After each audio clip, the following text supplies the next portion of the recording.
Back to our breaking news. Fire crews in Los Angeles have gotten a brief reprieve from brutal Santa Ana winds that have been fueling 5 wildfires. At least 3 of those fires are still raging at zero containment. Nearly 180,000 people are under mandatory evacuation orders, with another 200,000 on high alert to leave at a moment's notice. CBS News correspondent Ashley Sharp is live in Altadena, California for us tonight with the latest on what's happening there today. Ashley?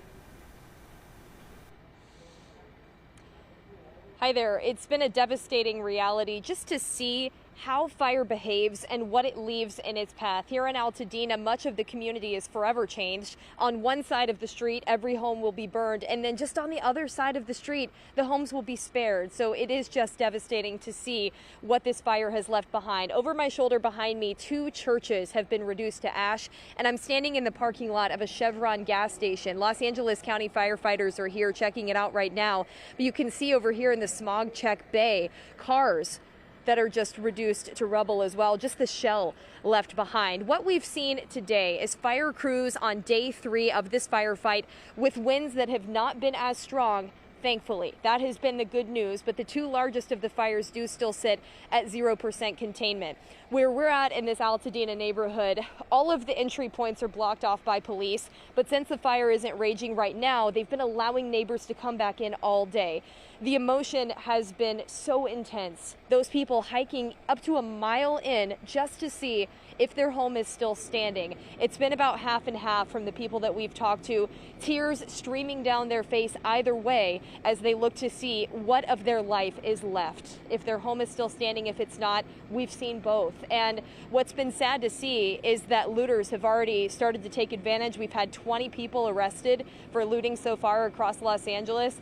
And so police are really now having to think about that, consider that as an active firefight is going on. Of course, that's not what they want to focus on, but there's been so much good in the community too. People volunteering, handing out water and food, and that is, of course, the good coupled with the bad as well.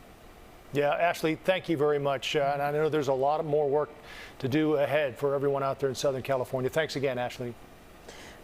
Well, now let's bring in our first alert meteorologist, Mary Kay Kleiss. Mary Kay, you're tracking our weather, but first let's talk about the winds in Los Angeles. Yeah, let's start with those winds, Mary Kay. And everybody's been asking me, why was it so intense? Santa Ana winds are a typical phenomenon when you have a ridge of high pressure set up, sending those winds over the mountains, and then they rush down and dry out.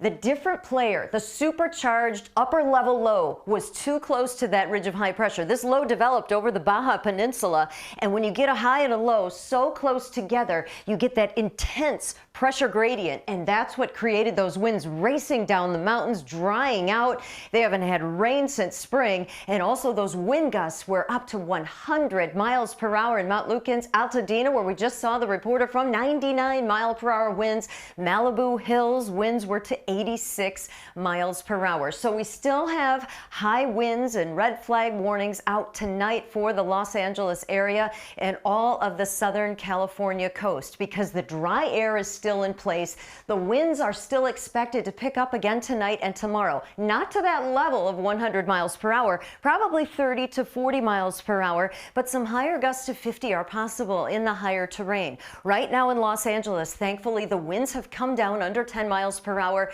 with a 64-degree temperature. The issue is in spots where the fires are out, the air quality is just terrible from everything that has burned. But we do expect those breezes to pick up again tonight and during the day tomorrow.